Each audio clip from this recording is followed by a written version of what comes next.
Howdy friends, this is Andy Hedges, and I'm happy to announce that my new album, The Westerner, released on March 27th and is available now anywhere you listen to music.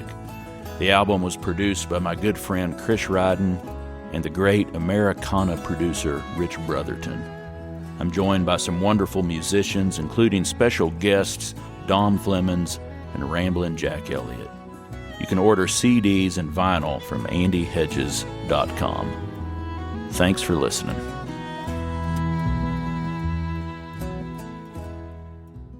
I'd like to start today's show with a poem written by the great Buck Ramsey.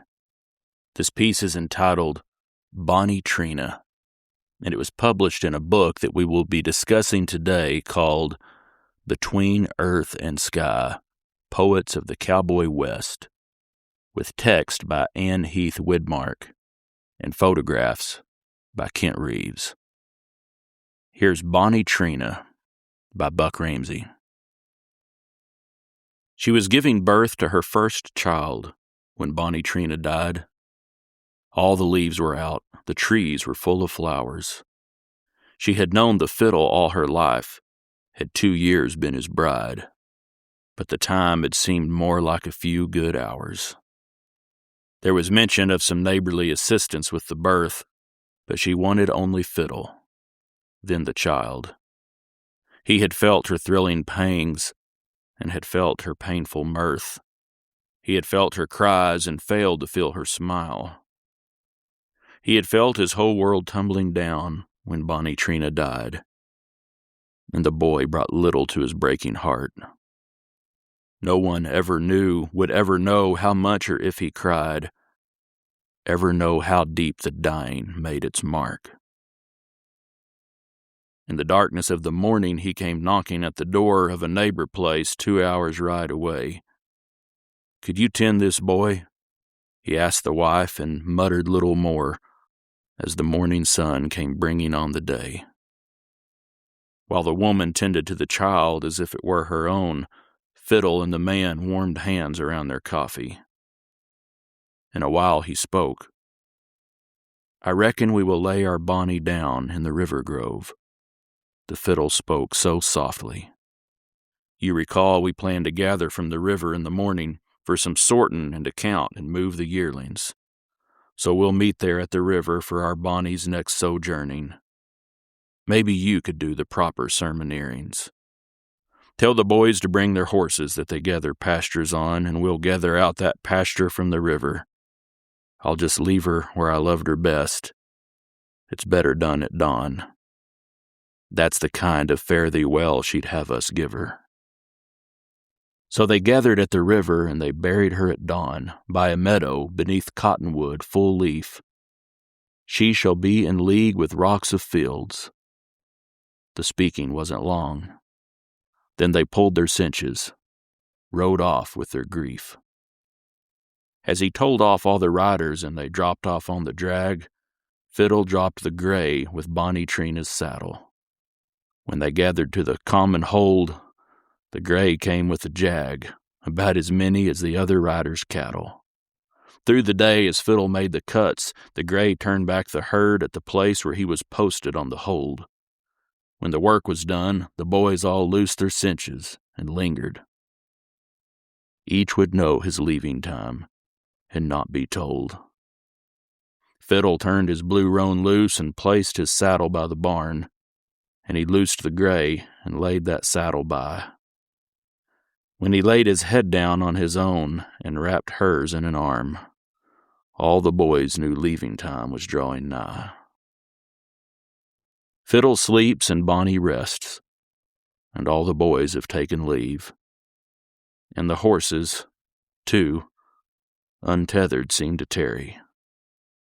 And the baby boy is lying still and growing at his ease. And the cattle scatter out upon the prairie.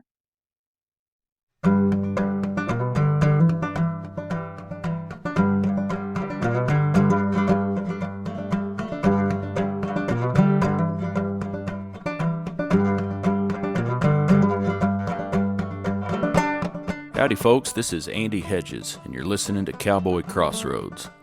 On each episode, I interview a different guest and ask them to share stories and discuss music, poetry, and culture from the working Cowboy West and beyond. My guest today is Kent Reeves. Kent is a working cowboy, packer, photographer, and a conservationist. In 1995, Kent's photographs of cowboy and rancher poets were featured in the book Between Earth and Sky, Poets of the Cowboy West, with essays by Heath Widmark. The book celebrated its 30th anniversary in 2025 when this interview was recorded. Kent has also had a long career as a certified professional rangeland manager and certified wildlife biologist, and he's co-founder of Rancher to Rancher. I sat down with Kent during the Roe Deer in Bridgeport, California, and recorded this interview. Here's Kent Reeves. I grew up in Arizona, but I was born in California. And what I grew up on as a kid was my dad and his stories. He grew up in Southeast Oregon. He worked on the MC Ranch when he was in high school. And so I got the stories that he had. He loved the idea of being a cowboy, and he got to know the Kittredges who own the MC Ranch. He would spend time with them. I've got an old postcard that Mrs. Kittredge sent him from the stock show in Fort Worth, and it's got a longhorn steer on it, and it's addressed to my dad, Master Fred Reeves, when the way they used to sign that, it's from like 1940, and it just is signed Mrs. William Kittredge on it. That was it. And so Dad had stories, and he told me one time when I was feeling kind of down about some of my work I was doing in graduate school, and Dad, I talked to him about pursuing a dream and the importance of that, and he said, Kent, I always just wanted to be a cowboy. And he eventually got to do that. He had gone to work on the MC Ranch. Him and Mom were married. He had been working in a bank in Klamath Falls, and he was just feeling really miserable. And he got hired back onto the MC Ranch. And he told me once, he said, the best day of my life was when I went and started working on the MC Ranch, and the worst day of my life was when I had to leave. And it was during the Korean War, and he had to leave. He went into the service, and so left the ranch. But and then after the service, he went to school and tried to, he made a living as a school teacher, but he always had that love. And eventually he found it again. He found it through family, primarily my mom's family.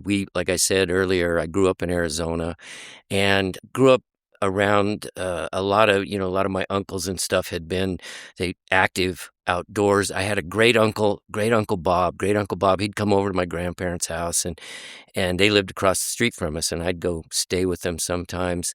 And Uncle Bob, and he was married to my grandmother's sister, Donnie, and ironically they called her Uncle Don because there were two other Aunt Donnies, and how did you differentiate them? So it was Uncle Bob and Uncle Don and stuff, and people would look at me and say, what are you talking about? But at any rate, Uncle Bob had been the manager of the PZ Ranch down near Wilcox, Arizona, and he always wore a silver belly rancher with a rancher crease in it, Stetson, and he'd come over to play dominoes with my grandparents.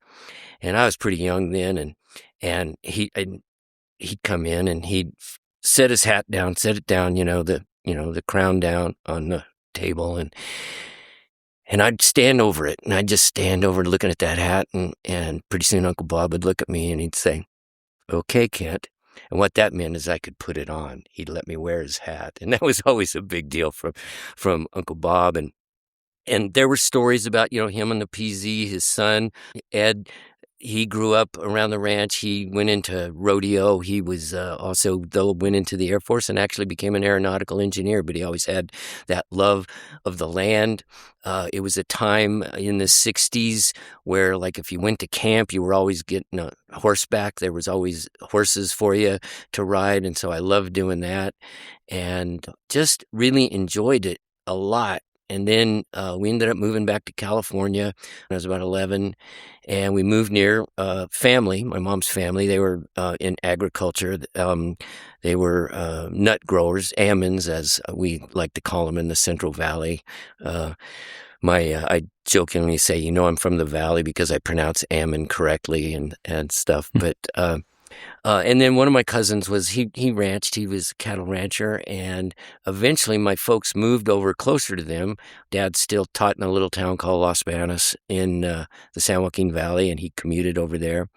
But he finally got to live his dream. They bought some property, and it was surrounded by our cousin's property. He had irrigated pasture, and Dad started buying cattle, and he started to you could see a change in him once he was able to, get back in the saddle, so to speak.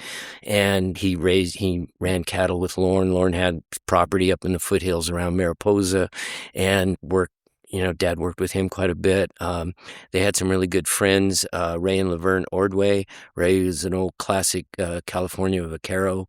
Laverne was good friends with my mom, and they just did a lot of stuff together. Laverne was part of the founding group of the American Mule Association, so they'd go to mule days, and Dad was just having the time of his life because he was finally living his dream about, cattle, being able to work cattle, and just what he always said. He said, I always wanted to be a cowboy, and he really enjoyed that quite a bit. And so did a lot, and I'd help out when I was home from college or something. I'd help branding, and I'd help move cattle up on Lawrence Place and do a little bit of that. And I'd always haul my cameras with me. I started hauling. I bought my first camera in 1974, just a film camera I had, and it kind of grew from that. And it was something that I just always had with me. And I really enjoyed I finally found a place. I used it a lot for my work in wildlife and various other things, and did landscapes and stuff. But what I really found that I felt good at was photographing people, and especially people of the West, and then especially the cowboy world, the packing world. I always had cameras with me when I was packing mules, and that was back in the film days. So I had two of them. I had one with color film in it and one with black and white film, and it's pretty fun to look back on that, and that's foundational, you might say, to what I'm doing now too, with still packing and the idea of this book on packing. And what inspired me a lot about that too was the book Between Earth and Sky, Poets of the Cowboy West, which was 12 poets from throughout the West. I worked with Ann Widmark. She was the editor of the book, and I had met her on a pack trip of all things. She belonged to this group of women who were known as the Dodger Wives, the Los Angeles Dodgers, and they would go on pack trips every year. Ann had been married to Sandy Koufax, and we packed them in to the backcountry, and had met her that way. And anyways, some years later, she contacted me about this book idea that she had about poets. She had really felt that there was a certain kind of poetry that went beyond the image that was being portrayed, you might say, by the media back then in the early days of the cowboy poetry gathering. And people were going on Johnny Carson, and there was this big boom in poetry. And a lot of what was seen was more of the humorous kind of poetry. But there's just a great deal of poetry out there that just has so much meaning and feeling, and sometimes people didn't see that. And so the idea Between Earth and Sky was not only the poetry that was not necessarily, funny or something like that, but really heartfelt. But then also, where does that poetry come from? A lot of people were seeing poets up on stage, and that's not where poetry was recited. For example, I remember I was visiting the Flournoy Ranch up in Northern California, and I had met them, and I was photographing on their ranch up near Likely, California, and Billy Flournoy, we were making an outside circle. It was a fall gather, and I had taken some time off from packing. I'd been packing at Schober's down near Bishop, and took some time off, and then I was going back down there. And so I got an invite to come up and stay with the Flournoys and photograph them. And this is 1984, and we're making this circle, and pretty soon Billy looks at me and he says, "You ever heard of Bruce Giscadden?" And I was like, "No, I hadn't." And he launched into Bruce Giscadden's poem, Alkali Ike's Zippers.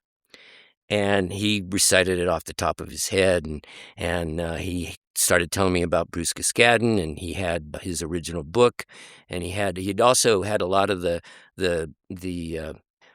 poems that were in the Western Livestock Journal. They were a regular part of it, and if you know somebody who was around from the 30s and 40s, you know that these ranchers and cowboys cut those poems out and they saved them. And they had stacks of them. And a friend of mine gave me her dad's stack of Bruce Cascadden poems still from the original, the Western Livestock Journal. And beautiful illustrations, Catherine Field just doing the illustrations of it. And these cowboys and ranchers, they memorize these things. And so so we're riding, and he says, and I got invited to this thing coming up in Elko, Nevada next year. And I said, what's that? And he says, it's it's a poetry gathering thing. It's going to be in Elko in January. And so they found out I did poetry. So Billy Flournoy was one of the first poets to be invited to the Cowboy Poetry Gathering. And I had never heard of it or anything, and he's telling me this story. I'd heard poetry. I had a good friend of mine that I packed with, and he did a lot of poetry. And this was in the 80s, early 80s, and that was my first exposure, you might say, to people reciting poetry as a form of entertaining one another. I mean, we were packing. Russell would do poems at the pack station. He did a lot of wrangler work in Yosemite before he packed at Schober's, and so he entertained people, a lot of the guests and stuff, with poetry. And that was the idea behind the creativity that came out of the people, the early poets, was entertainment, the music. I think about it, but it all came from the land. And I think that's one of the biggest things where I make the connection in terms of conservation and my career and life in wildlife and rangeland management, has been that recognition that the land produces this incredible amount of thought, and then it creates the poetry and music that the people make, you might say, as a result of living on the land, being on the land. And I have seen a lot of that. And anyways, the book itself, Anne picked the different poets. There were 12 poets in the book. So the idea being, too, is that we would then set out and photograph all the poets where they were inspired. That was where she got the title, Between Earth and Sky, Poets of the Cowboy West. And the title is, she selected, she didn't want it necessarily to say cowboy poets, because they are poets. And it just so happens that they live in a West where there's a lot of cowboys and ranchers and people that are still part of that landscape. And I don't look at us in a way that it's a dying breed or anything like that, because I see now, especially with, still packing, is seeing the youth that's coming in and the exuberance and the love of the life, not only in packing, but also seeing that in ranching, and especially through some of the work I do with some of the organizations as far as conservation is, and the support that these conservations are doing to encourage young people to be able to go into ranching and livestock management, and to inspire the creativity and to say, hey, this is part of you. And a lot of the young people I'm meeting, they play music, they write, they're artists, just some amazing stuff out there. And it's exciting for me to see that, because I don't feel like we're a dying breed. Or a vanishing breed, or anything that sometimes gets labeled on the people who live in the West. I see that it's inspiring more and more people to want to go into it and be a part of it.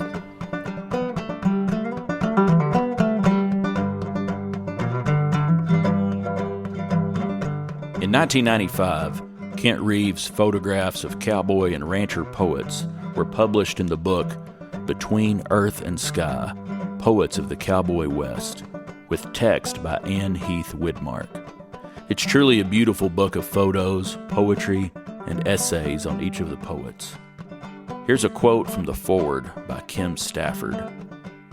The poems in this book braid us back to essential things. These poems map the tough weather on a hat time has bruised, and comb fingers through mane hair, and drape an arm over a horse's dusty back, and reach to speak tough losses, along with grit and humor and compassion. These poems are filled with moments that brand the mind, and this book is graced with photographs to double the punch. In these poems and images, we go to the beginning. We follow the magic tunnel of our language back to the first sunrise, the daily achievement of good work.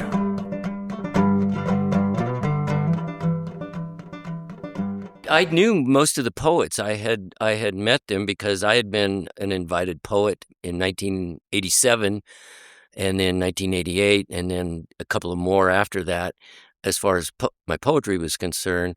So I knew a lot of them already. I had met them at the gathering. I had been on stage with a number of them, shared the stage with them, and gotten to know them that way. But this was a deep dive, getting to be on the ranches that they lived and worked on or where they were at the time.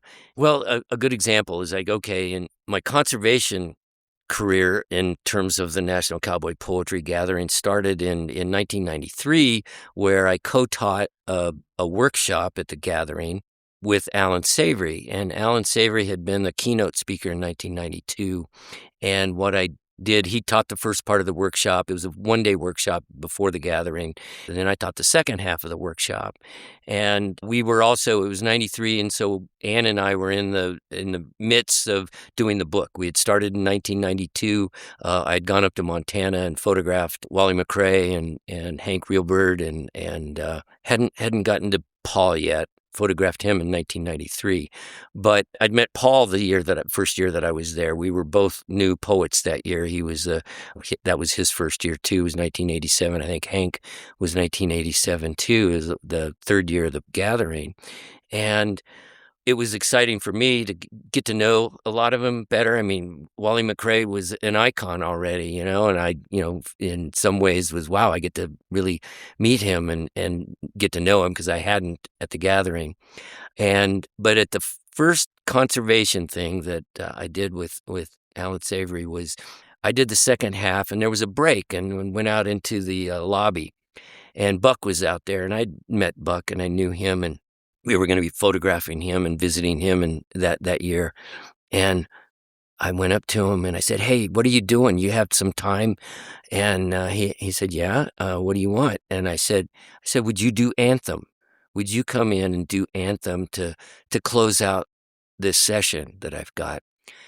Because if there ever was a conservation environmental poem ever written for the West, it's Anthem." And yeah, Buck was real gracious. He said, "Yeah, sure." So he came in. He actually came in early and was there, and it worked out where it flowed, and he did Anthem, and it was, to me, it was closure to the session. I mean, I love poetry. I use poetry a lot, not so much my own, but other people's, and encourage people in some of the conservation work I do with Rancher to Rancher, and where we're working and spending time with people in the West on their ranches through conservation districts, and incorporating that. That was sort of the impetus for the session this year at the gathering, was the fact that we did a Rancher to Rancher Day up in Northern California, and Kristen Winbigler came and she said, "We're going to do Rancher to Rancher at the gathering." And in between that, those were the first one and the most recent one that I did in terms of conservation. I had another one that I did in 2010, which was about conservation, protecting ranches. That's where I met Sean Sexton. Yeah, he was speaking about the conservation easement he had, and fortunately, he read poetry. I hadn't planned on that. I ran into Joel Nelson. Same thing happened. He was doing something. I said, "Hey, you got a minute?" Because I had people from different conservation organizations speaking on what they were doing to conserve ranching. I had Devere Dressler, who's actually from this area. He came and spoke on behalf of the California Rangeland Trust. At the time, it was one of two rangeland trusts that were founded by cattlemen's associations to protect ranches. And the California Rangeland Trust, he was on the board of directors, and they have a ranch here in Bridgeport, and I got to know him really well. And then also another organization or group was called the California Rangeland Conservation Coalition. they talked about conservation. Sean talked about his easement, and he did poetry. And then I asked Joel if he would do. It's one of the poems. It's actually in the book Between Earth and Sky, and he came in and did that. And so the connection with Between Earth and Sky, conservation, being horseback, all this stuff. People look at me and say, "Where is that?" And I said, it's in me. It's something that I just feel, and it's been a part of me, I feel like, probably since I was a kid, growing up and being enamored with, in some ways, the idea of the cowboy, but seeing the changes and what people are doing to make that change. And it shows up in the book Between Earth and Sky. I went up and hung out with Linda and John Hussa. John taught me how to drive a team while we were out there. We went out and fed on a team, and they said, "Here, you can, I'd never driven a team. I'd been around, mules that had been driven and things like that, but I just packed on them and things. And just that kind of feeling, and seeing also the joy that people get. The people who live and work with the land, there's a certain joy in them that I feel is not something that you can make up or anything. And I think that's been a big part of why I keep doing what I'm doing, not only with photography, but also with the conservation work that I do. Retirement was never a goal for me. And the evolution of Between Earth and Sky, as it materialized, we photographed in 1992 and then again in 1993, going to different ranches. Sometimes Ann and I traveled together. We'd meet up somewhere, like we meet up in Montana, and we'd go visit Wally. We visited Hank Reelberg a couple of times. And then Paul Zarziski, he was one of the, he knew I packed, and he knew that I didn't care for llamas. I like mules. And so let me back up just a little bit. One of the things that I did with all the poets, I asked them, I said, 100 years from now, somebody discovers your poetry, your writing, and they're going to do an article about you, and they can only use one photograph. What do you want that to be? And some of the poets knew exactly what they wanted, and others, we created it while we were there. And, a good one was like Rod McQuarrie. He goes, "I want to be photographed with my horses." And so one of the shots I have in there that's in the book is, it was during the wintertime. It was the 93 gathering. And after that, I went out and stayed with Rod. He grabbed an old milking stool and he went and set it out in the horse pasture, and all his horses came around him. And so this photograph of him where he's sitting on a stool, he's got horses around him, and you got the Ruby Mountains there, and there's snow on the ground. That was Rod McQuarrie creating that. And he was a good friend. He was something else.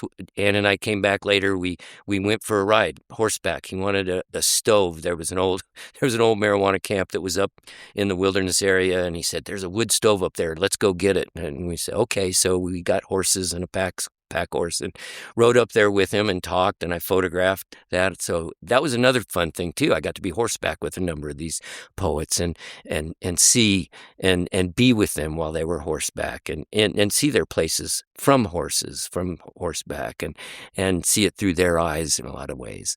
And Rod was just, one of those people that he knew what he wanted. Paul did not like to be photographed. Somebody had done an article about him, and the photographer used a fisheye lens to photograph him, and they used this photograph in this article. And Paul was conscious about his appearance, his nose and stuff, and it made him look, he showed it to me later, but it made him look freakish in ways, and was not a complimentary photograph of somebody. And so he didn't like his photograph being taken and stuff. So when we got to his house, and he knew I'd been packing that summer and stuff like that, there was a sign tacked on the back door, which is, you go through the back door. When you go to ranches and stuff like that, that's your welcome doors. You always know that that's where you go. You take your boots off. There's a mud room and stuff. Anyway, so we were going through the back door, and he's got this handwritten piece of paper taped to the window, and it says, "Death to cowboy photographers by llama stampede." And I took a photograph of that. But what was fun about Paul, and you can see it in one of the photographs in there. We went to the very first rodeo arena that he bucked out in, his very first rodeo, and he's standing there, and we were trying to figure out where do you want to be photographed? What do you want to do? And the image of him. Every time I look at that, you could see something in him that just he didn't want to be photographed and stuff. And it was 2 days later, and he came to me and he goes, "I got it. This is what I want." And Paul had been a bareback rider. I had been a bareback rider a little bit when I was in college, and we could identify a little bit that way. He goes, "I want this shot of me. I want my typewriter." He was still at the time typing his poems. He wasn't using any kind of word processing thing there in the early 90s, and his rigging bag. And he goes, "I just want to be this small person on the Montana landscape, and I want it with my favorite things." And it's his typewriter and his rigging bag. And we found the perfect spot, and he got out there, and I did 3 photographs. And the one that's used in the book is Paul. He's got his typewriter under one arm, he's got his rigging bag under the other arm, and he's smiling. And it's like I said, he's got a smile on him as big as a Bud Guthrie sky. And, that was, to me, one of my favorite photographs that came out of that. And that was created while we were there, and it was what he wanted, and he really liked it. And that was a real positive thing for me to create something with somebody like that, and did that with a few other of the poets. With Joel Nelson, we created things just with him in the round pen. He didn't even have to say, "This is what I want," or something. There were things that were him horseback, that he was working on the King Ranch, and we went down there and photographed there. I've got some wonderful stuff of Joel in the round pen. I think the hardest thing about the whole book was that you could only use 5 photographs of each of the poets. And so we had to really go through. Ann and I worked with the editor at Norton who published the book. What do we want out of there, and want to make sure that we do justice to the poets in that regard. But that was kind of the evolution of some of the images.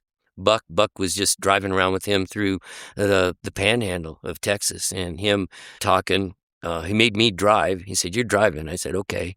So we met in Amarillo, and we had his van, and Betty was with us, and it was Ann and Amanda. And so, we were all in his van and stuff. And so I backed out of the driveway, and the first thing I did was then I also backed into a car.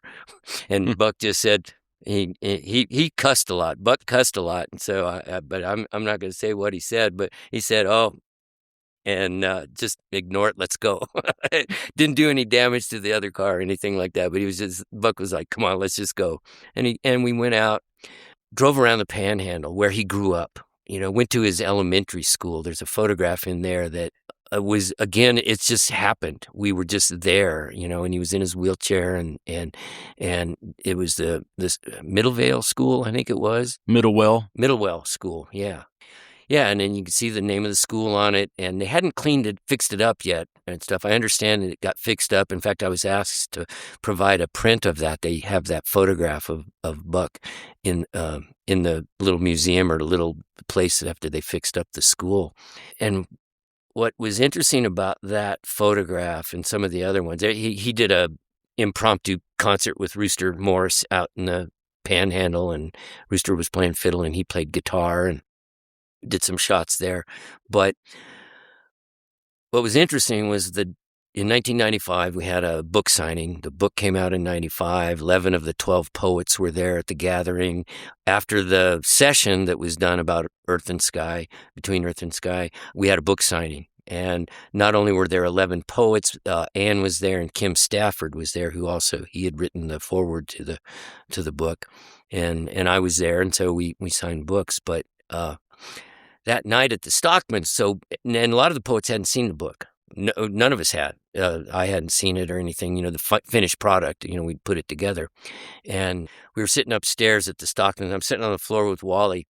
And this is what I loved about Wally, is he just told you the truth about stuff. And so he's going through the book, and he's critiquing my photographs. And he got to that photograph of Buck, and he just stopped. And he just stopped, and he said, "This."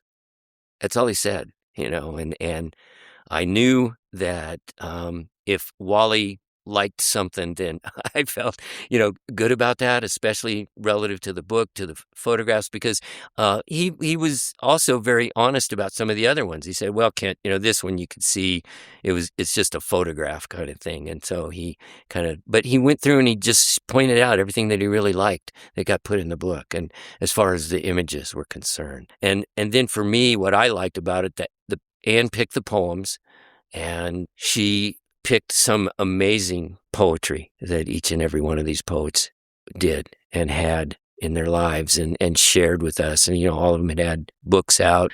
Sue Wallace, I got to spend time with her when she was working in Nevada. I got to go up and spend time with her folks up on their ranch in Wyoming. That was a treat. And then, of course, Rod McQuarrie and Sue married. They married each other. They kind of got to know each other really well. And I ended up photographing them together, and I just discovered those photographs about 3 years ago. And they're beautiful pictures of the two of them and I sent copies to the Western Folklife Center because of the scholarship that they have in their names for young poets. And Callie, I sent them to Callie Greenhots, and she was pleased because they didn't really have a good photographs, and all of them were fun because they're smiling, and they were beautiful people. They were good friends, and I miss them a lot. A lot of people miss them because they were vibrant souls, you might say, and they were great poets, but they were also great people in the saddle, and they spoke to that. And I think that was an important thing about the book too, was the authenticity of the people that were in that book. And I think that was a big deal for me. Shad Peel, Drummond Hadley, I want to make sure I don't forget anybody. I mean, there were 12 poets, and unfortunately now with Wally's passing, 6 of them have passed away. Vess Quinlan, Vess was driving truck at the time, and I ended up meeting him in California. He was hauling hay, so I found a hay ranch with a bunch of hay, and that's where I photographed him. I photographed him in front of his truck, and then in hay barn with a whole bunch of big stack of hay behind it. And then I also visited his ranch because his ranch was in the process mostly just producing hay. He was driving truck to support the ranch. And Vess is one of those people where he has stories, not just poetry, but essays and stories and about the people and the people he lived, grew up with there in Colorado. And so he was. It's hard to say anybody was any one favorite in that book, but I spent a lot of time with some of them, both in my early days of being on stage with them, to even looking at ways to maybe work together as far as even cattle. And Rod and Sue and I had talked about that back when I was married, and we were looking at the possibility, how could we do something together relative to cattle and stuff. So there's a big piece of my heart in that book. I think that was the best thing about it, and I liked it. I liked it a lot. I think it speaks for itself. And it was a lot of fun doing the book, as far as traveling, seeing where everybody was at the time. Hank Reelbird, one of the more amazing things with him, getting to meet his family, spending time with him at Reelbird Camp, which is just below the Little Bighorn battlefield. The main battlefield, and Reelbird Camp is just below that, and then the Little Bighorn River is there, and had a pretty amazing thing with Hank. He invited me for a sweat, and we did a sweat together on the banks of the Little Bighorn. And when we were done, we jumped in the Little Bighorn River, and that had a lot of power. That was a pretty powerful moment, and that. People shared so much, They shared a life well lived, and especially when I think about the 6 poets who are gone.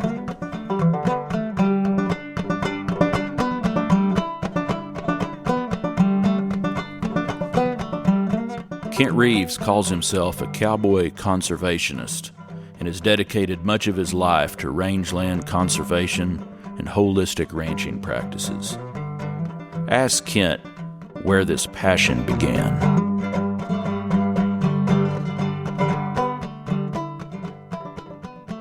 Wow, it's a journey. It's a journey, and I guess I can start with my love and passion that I developed early on relative to wildlife. I started in wildlife management. That was both my bachelor's and my graduate degree were in wildlife. But there was something. It started. I always tell the story to people about going deer hunting with my dad. I wasn't old enough to deer hunt, but I had a .22 with me, and we were out hunting, and we're up in northern Arizona, and we came up on a porcupine, and you got a gun, and first thing Dad says, "Oh, okay, shoot it." And I said, "No, I want to watch it." And so we did. Dad, he said, "Okay." Dad taught science, and he was always doing science stuff with me and things. But anyway, so watch this porcupine, and it was just amazing to me. I'd never seen a porcupine before. I think I was like 9 years old, and it fascinated me, and I loved being outdoors. As a kid, I was always outdoors, especially growing up in Arizona. You were outdoors and you stayed wet. There was some way we had to figure out how to be wet because there wasn't air conditioning. Then we had swamp coolers, and so it involved like hoses. In Phoenix, you watered your lawn through irrigation, so everybody had irrigation ditches, and so we'd play in the irrigation ditches when the water would come through. So I just had this passion for being outdoors, and I surf. And one of the most profound things that happened to me was when the Santa Barbara oil spill happened in the late 60s. And I was spending a lot of time in Santa Cruz. I was surfing over there. There was this environmental thought process or thinking, you might say, that occurred over there relative to this ocean being polluted by the oil spill that happened down at Santa Barbara in 1960, I think it was 69, 68, 69. And so the surfing community kind of got behind the idea of, stop polluting our oceans. We surf here. There's people who live in this thing. There's animals who live there. And, being out in the water, I loved it. When I'd get out in the water, there were sea otters, all kinds of stuff that, you'd be waiting for a set or something like that. So I was inspired by the ocean. I was inspired by surfing at first. And I had a high school biology teacher who said, "Well, Kent, why don't you study zoology?" I was looking at what I'm going to do in college or something like that. And so I did. I started out majoring in zoology. I went to Santa Cruz. I went to Cabrillo College over there because, I jokingly said I'm going to go major in biology, but I think I was majoring in surfing. I spent most of my time in the water and surfed quite a bit. And the other thing about Cabrillo, you could always see the break, especially you'd always see the northwest swell coming in during the wintertime. But it was being in an environment that had been polluted and just, what can I do? What is it about that I can do? I started out in marine science, but the thing that shifted my thinking was I found a book in the library on, it was called Puma, North American Cat. And it was a book that was written, I think, in the 50s. And it was by these two biological service biologists, precursors to the U.S. Fish and Wildlife Service, who wrote about the mountain lion, the puma. And it fascinated me. And I was like, wow. And so I ended up shifting to terrestrial ecology, wildlife, and I found out about Humboldt. And ironically or interestingly enough, reading this book about mountain lions, I had no idea that by the time I was 21, I'd be doing research on mountain lions in Monterey County because it was a passion. Just I wanted to study large carnivores. They fascinated me. Was studying wildlife, and I managed to kind of make that happen in a sense. The biologist who was in charge of the research came and spoke at Humboldt, got his address, ended up volunteering on the Mountain Lion Project. He got me a job working for the state seasonally. I was still in college, and so I got paid to do that. And I was also working a third job that allowed me to travel to Monterey County and work over there. I was working as a lifeguard and teaching swim lessons there in Los Banos, where we moved after we moved back to California. But I just I love the outdoors. I love the idea of wildlife. And there was just this connection. So I studied wildlife. One of my advisor, he later became my major professor. His name was Archie Mossman. And Archie, he taught mammals in the wildlife department. He taught also about game ranching and various things. And Archie had studied, he had a Fulbright. What was it? It was a Fulbright that he went to Southern Africa on this scholarship with Ray Dasman, another well-known ecologist who studied deer in California, went to Berkeley and studied the ecology of mule deer and black-tailed deer. And they were there, and they were primarily there to talk about game ranching, see if they could get game ranching to be implemented. And at the time, it was Rhodesia, it's now Zimbabwe, and they were noticing one of the big things that was going on in Rhodesia is they were slaughtering wildlife. They were just killing them off to replace them with livestock. They thought that livestock would be better, it's economical, and all this stuff. But in the meantime, the idea behind the management was to slaughter wildlife. Also, it was to help eradicate tsetse fly. And so Archie and Ray Dasman went there with the idea of there was a ranch, Donnybrook Ranch, to begin the first commercial game ranching operation. And this game ranching operation, the idea was, can you harvest wildlife sustainably, make money off of the wildlife, and maintain wildlife populations? I mean, it's basic wildlife management 101. It's the concepts that were developed by Aldo Leopold in his very first book, Game Ranching, which was written in 1934. Nothing's changed in terms of anything that Aldo Leopold wrote in that book. Game management is the foundation for all the conservation ideas and thoughts that are happening now. It's interesting to see that, the idea of sustainable harvesting of wildlife, to be able to have wildlife and to maintain the populations. So while Archie was there, there was a young game biologist named Alan Savory that he met. And he met him down there. Alan was a biologist, and he was, in a sense, the monitor for Archie and Ray. You know, he made sure they were safe. You know, they'd never been to Africa, especially, you know, countries where you have, you know, wild big game still in places. It's pretty amazing if anybody's ever had a chance to go to an African country and see the wildlife. It's still pretty amazing. And so Alan was put in charge, and he was just a game biologist at the time. He was also a soldier in the Rhodesian army. He was a Cella scout. It was a special forces unit, and then eventually he went into politics, and he became a political. He was in the Labor Party, which was the opposition party to Ian Smith, who at the time when Rhodesia was granted independence and to have black majority rule, Ian Smith's party, which was in power, said, no, we're not going to do this. And that's when literally the Rhodesia was sanctioned by the entire world in terms of, you know, we're not going to buy or do anything. But, you know, prior to independence, Archie was working down there with Ray. They were with Alan quite a bit.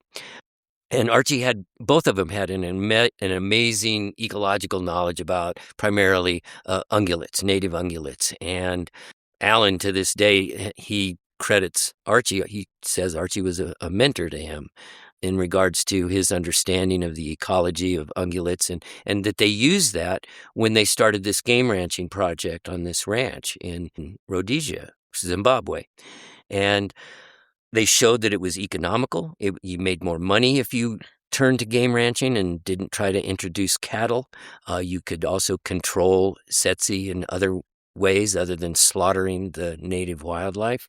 And about 15 years later, Archie made a return trip to Zimbabwe to follow up on what was going on and how game ranching and the concepts and the ideas of essentially harvesting wildlife for food commercially was taking off, not only in Zimbabwe, but also South Africa, several other countries. Kenya had a small program of harvesting wildlife for a while, and showing that it works. You don't have to slaughter the wildlife, and you can have, you know, an economically viable operation by maintaining the wildlife populations. The exciting thing to me is that grew. I went away. I graduated from college. I graduated and I took time off and I went and worked in the Everglades. And it was just a seasonal job with the National Park Service. But while I was down there, I ended up, they were beginning the first phase of doing studies on the Florida panther. And the state had some money. And somebody had mentioned to one of the state biologists that I had experience tracking lions and working with mountain lions a lot from the research that I had done in California. And so they approached me and asked if I had time. They had a month left. They had to spend some money at the end of their fiscal year. They wanted to do a tracking study in the Big Cypress Swamp, which was to the north of Everglades. It was a national recreation area, and they knew that there were panthers there, but they didn't have anybody with experience. And so I got leave from the Park Service. They granted me leave to go take this job, and I spent a month tracking panthers in the Big Cypress Swamp, and we were able to document what we considered a breeding population simply based on the sign that we found. I was working with 2 state biologists and teaching them how to track, and it was an adventure. I think an adventure is something that you survive and you can tell the story later. And we had amazing adventures in the Big Cypress Swamp, breaking down. We were in swamp buggies. It was pretty amazing as far as, we were lost for 3 days one time. It's amazing how hard it is to navigate if you have no ability to see the horizon and there's no topography kind of thing. There's no mountains or anything. Actually, you can use some of the islands known as hammocks, and which way they are growing, you might say, or the direction that they've expanded. They go from north to south because that's the way the water flows in the Everglades. But so I had an opportunity there. I also ended up doing research on alligators for the Park Service as well. And then I decided to come back and do graduate work at Humboldt. And at the time, when I came back to Humboldt to do graduate work, I ended up living on a ranch, helped out on the ranch. If they had brandings and stuff. It's when I also started doing rodeo. I was doing rough stock, but mostly bareback horses. But I wasn't all that great. I had to figure out a way to make some money. So I photographed the rodeo. I was bareback rider. I'd get off. I was done for the day, and I'd photograph the other riders and stuff, and I'd sell the photographs at the next rodeo or something like that, have them order that. But I was living and working on a ranch. I was learning about the ideas that Alan had about livestock and using livestock to mimic native ungulates. It fascinated me. It made sense, partly because the way Alan was talking about it in terms of whole systems, whole ecosystems. And that's what Archie taught. That was part of the influence that Archie had on Alan, was thinking not just of individual species, but thinking about whole environments, whole ecosystems, and the relationships of all those animals. So when I started reading Alan had published a couple of papers in the Journal of Range Management and had been reading some of those. And in graduate school, I took a lot of range classes, and I did essentially a minor in range management while I was in graduate school and doing my research. I was doing research on otters. The National Park Service funded my graduate work up in Redwood National Park. But I was working on a ranch. I was starting to make that connection between the land, ranching, and what Alan was talking about in terms of relationships of large herding animals to the landscape. And thinking about the African landscape all over different countries, in the impact or the relationship. When you say impact, unfortunately, it sounds like a negative thing, but the relationship of large herds of animals to the landscape and how it's not denuded the way land would become, you might say, when we took over the management, meaning we humans would take over and think that it was all about the number of animals on the landscape as opposed to the time that they are there. And a lot of that made sense to me. And I was reading also a lot of books and journals and articles about the relationship of large herds of wildebeest, for example, and the zebra and buffalo, that the relationship that they had to the landscape and the importance of grazing animals there and what that did and why the land was so well taken care of, you might say, when you had native ungulates on the landscape as opposed to, domesticated, managed livestock. And some of these ideas about managing livestock in a different way were already there. There was a Frenchman, André Voisin, wrote a book called Grass Productivity, and it was his work in France back in the 1950s, and he started putting things together about numbers of animals weren't the main problem. It was how long you had an animal on a site. And where they move to and how you move them in relation to the physiology and the growth rate of the grasses. And also we're thinking about soil and water and all that connection in terms of ecosystem function and processes. The basic ones, the four basic ones, is the water cycle, the nutrient or mineral cycle, which is also called the carbon cycle at times. Energy flow, how is sunlight moving through your plants? Are you utilizing your plants as a good solar collector? And then community dynamics, both in terms of the ecological biodiversity as well as the community that you live in. Looking at all that together as opposed to our reductionist thinking that dominated science is, let's break everything into parts. Let's think of this as a machine. Let's think of the landscape. And it's not. It's a dynamic, thriving environment. I jokingly say, what we do as ranchers and farmers and people who have to manage the land, what we do is not rocket science. It's harder. You're dealing with a dynamic system. I worked for a water agency that was dominated by engineers, and they would tease us about, you're getting paid to go out and look at eagles and look at all this wildlife and stuff like that. How hard can that be? And I said, go predict the weather for the next 6 months and get back to me, okay? Kind of thing. I mean, that complication of life and thriving, and how do you prepare for that? And what the concept, a holistic thinking concept of thinking that way made sense to me. It made sense to me because I saw Archie in a lot of Alan's thinking in terms of thinking about all that, thinking about indigenous people and their relationship. Archie used to teach us in one of the classes. He said, if you really want to understand wildlife, study and understand the people who've been here before and for a long period of time and what they know about wildlife, because they're connected to it in a way that we've forgotten as Europeans or whatever we want to be called these days.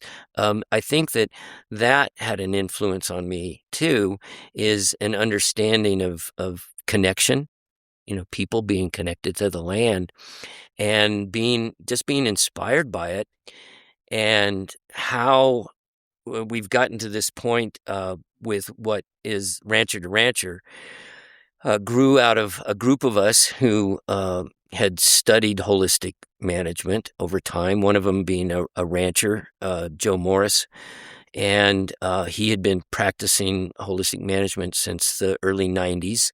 He also, though, was a traditional California vaquero. He learned from his grandfather, who was a very traditional Californio, and Joe also spent time, he worked on ranches in Nevada.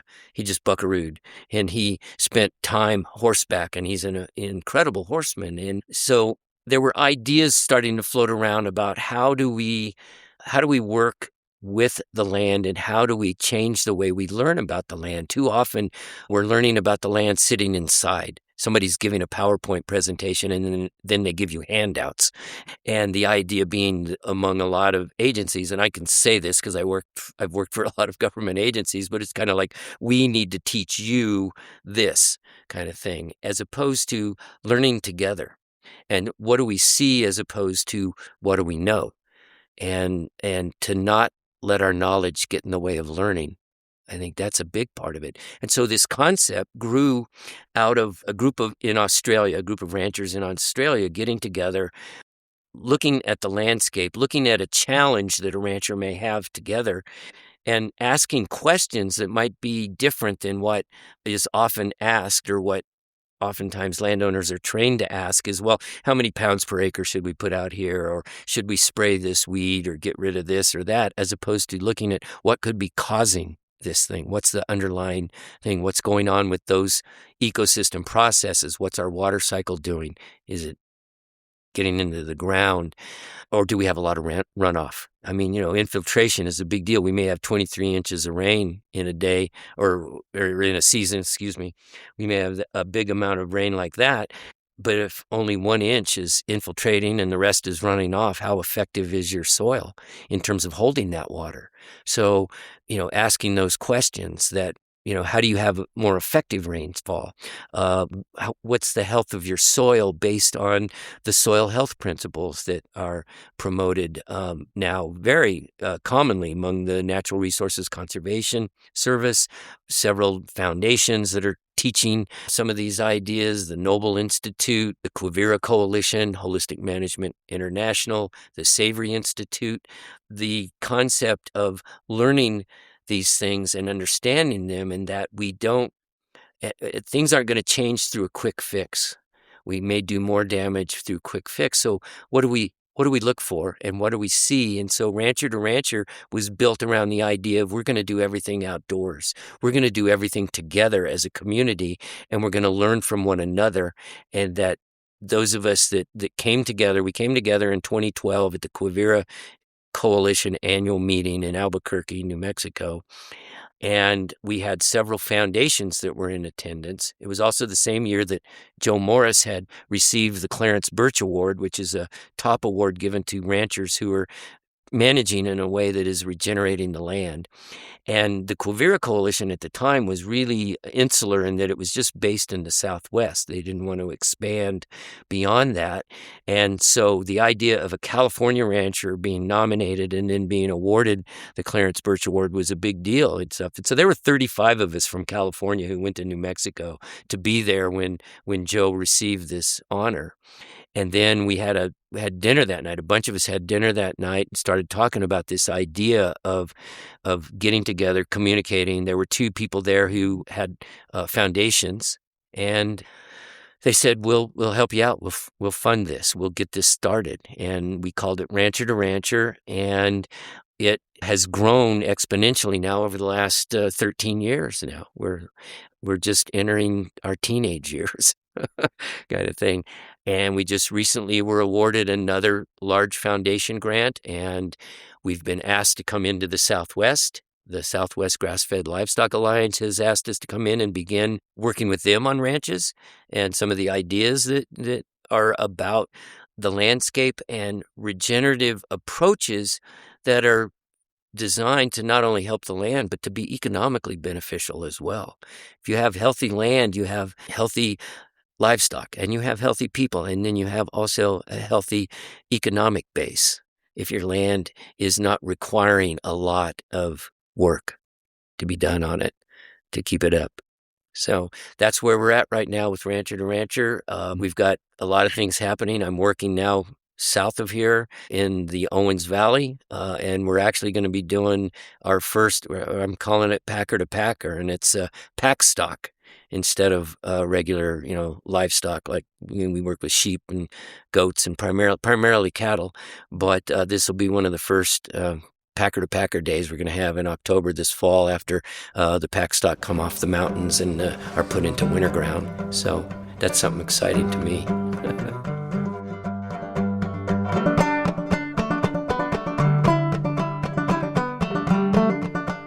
With 2025 being the 30th anniversary of Kent's book, Between Earth and Sky, ask Kent to reflect upon the impact of the book on his life and others. I have the best story in regards to that. A woman from Great Britain found the book, had the book, and she had never been to the West or anything like that. Her name's Sarah Swords. I guess you pronounce it with it that way, or maybe it's spelled Swords, so maybe I should say Sarah Swords. And we connected through social media and such, and she told me how much that book meant to her from the standpoint is she fell in love with cowboys. She wanted to come west, and she jokingly said, or maybe she was serious, she wanted to marry a cowboy and all this stuff. She ended up coming to the National Cowboy Poetry Gathering at some point, never been to the United States. And I got to meet her while she was in the United States. And it had a profound impact on somebody who just saw, I think, that all wrapped up in one beauty that is portrayed by the poetry, the images, the writing, the stories of each person. An interesting thing is Joel Nelson has a degree in forestry and he got it primarily in range management, and Wally McRae had a degree in zoology. So it's interesting to have met them and that they studied, biology, based on growing up on ranches and being cowboys and ranchers. And so that little known element, you might say, about the people that are working the land. And that's one thing I've noticed too, is that a lot of the people who are working horseback and living a life that is open, they studied it as well. When a lot of, at a time when people were being encouraged to go to college, get a degree, some parents were even say, don't go into ranching or anything like that, but they didn't listen. And that was a good thing for the people that are there. And that's the beauty. Or I buy books off of eBay quite a bit. They're available on eBay. A lot of the libraries had them. All the libraries in the United States got copies of Between Earth and Sky, and they are starting to move those out of the libraries. And so I find books for really good deals. And so I've got a box of books with me all the time. And people talk about the books. I said, well, I got a copy and stuff. And so I'm the peddler or something like that, a tinker, you might say, traveling with my books that I have, because people have over the years, oh, do you have a copy, Ken, or can I get a copy? Or some people say, oh, I'm talking to him. I had a friend invite me to his poetry class to talk about poetry.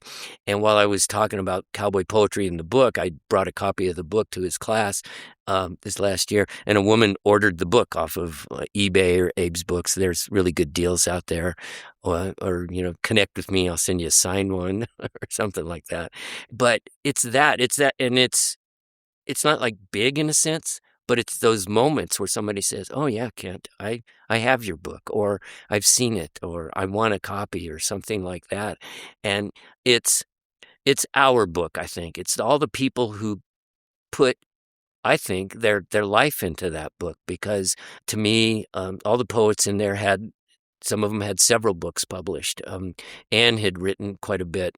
She wrote for some magazine articles, some various things. But that book represents a lot to each and every one of us that were part of it, I think. I think that's a big thing, the connection, even though over time some of the people I lost touch with, other people have been lifelong friends out of the book. And that's life. I think that's the thing about it. It's the beauty of that book. And I think what it's given each and every one of us, and what it gave me, it's inspired me to want to do something along those lines, but now with packing. I've been working on a packing book, but Between Earth and Sky, I think, is just such a marvel, and I was glad to be a part of it.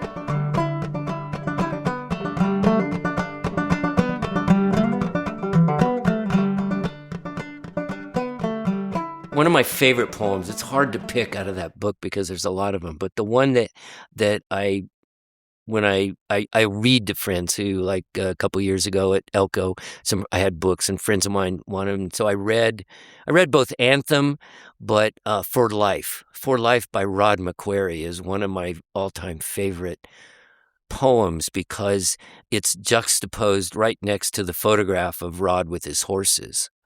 And so when you open it and you're on that poem, the next page is Rod with his horses. And it's a hard one to get through. For me, I do every time I do the poem and stuff, because knowing Rod's story, knowing him, and knowing what that poem meant to him, it's this is a special poem for me. Rod McQuarrie wrote, For Life. If life were just one April day and I should wake mid-afternoon to feel the sunshine on my shirt, warm scattered raindrops wet my cheek, I'd marvel with my newborn eyes at the beauty I had never seen. If life should be one April day, I'll not pine for a morning lost, nor mourn some stolen martyrdom. But hand in hand, my love and I will lift one cup for fallen friends, Then, our business done, we'll laugh till wrinkles frame our eyes. And in these final precious hours, we'll celebrate the evening time.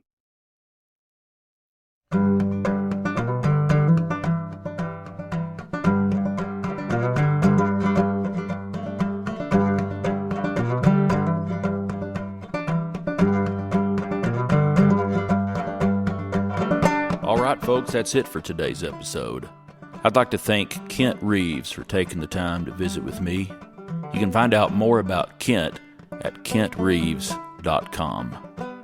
I'd like to thank Hal Cannon for playing the Cowboy Crossroads theme music. You can find out more about Hal at halcannon.com. I'd like to thank my Trail Boss patrons, Bob Kelly, Chris Ryden, Scott Anderson, Paige Marie Polis, Gabe Rosen, and Helen DeZio. If you're enjoying Cowboy Crossroads and would like to help me keep it going, you can become a patron at patreon.com/cowboycrossroads. That's patreon.com/cowboycrossroads. You can also make a donation on my website at andyhedges.com. If you'd like to contact me with a question or a comment or a story, I'd love to hear from you. Send an email to andy@andyhedges.com. Thank you for listening to Cowboy Crossroads.